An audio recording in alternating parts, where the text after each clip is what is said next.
Welcome back. And now we turn to the question of what happens when a suicidal person turns homicidal.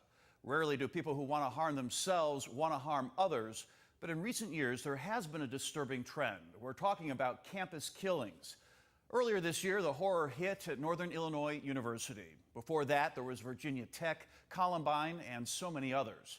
Mental health experts say much of the response to these tragedies has been reactionary, focusing on efforts like increasing security, adding campus police, and text messaging as a way of alerting people. While all of that is certainly helpful, a growing number of mental health experts believe there is much more we could and should be doing to prevent these tragedies, beginning with how we view and reach out to the potential killers. The key to understanding them may be their suicidal tendencies.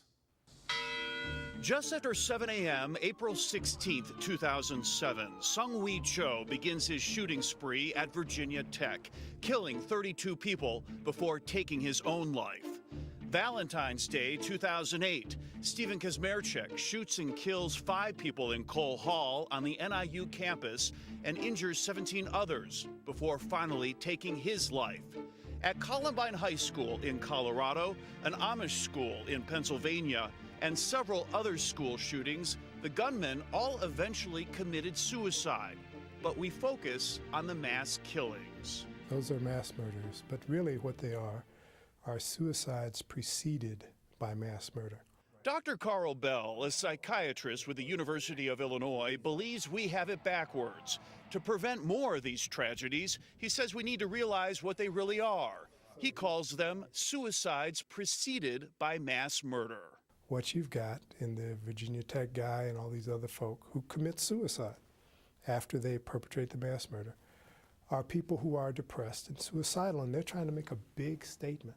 Dr. Bell believes if we would do more to target the mentally ill on college campuses with earlier, more effective treatment of depression, it might prevent a potential mass murderer from spiraling out of control. These are suicidal people first and homicidal secondly. The University of Chicago's Dr. Morton Silverman agrees viewing it that way is a key to prevention.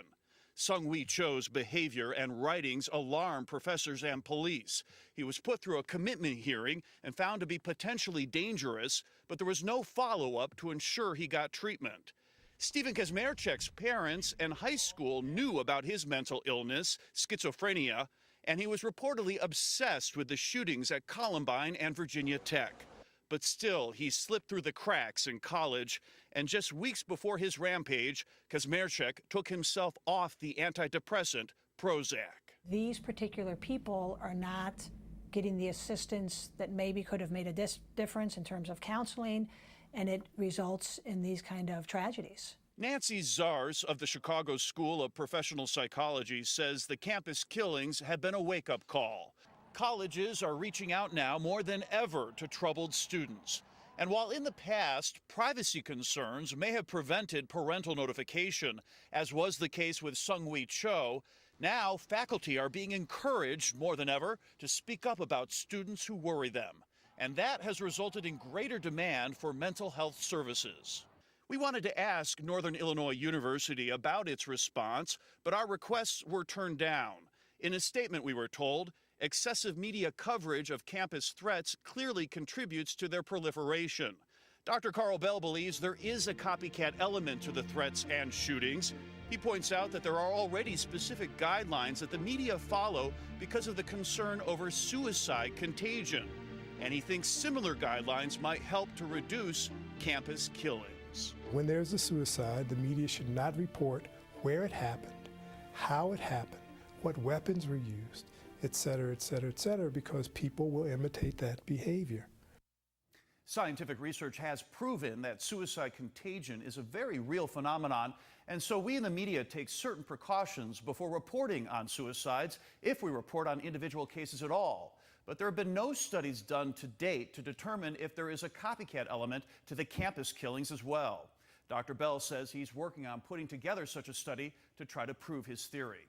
In the meantime, we think it's important to mention that in newsrooms across the country, including here, there have been heated debates about what is appropriate to include when reporting on campus killings and other mass murders. There's no doubt they are newsworthy, But at the same time, we try to strike a balance between presenting the facts and not glorifying the gunman in the process.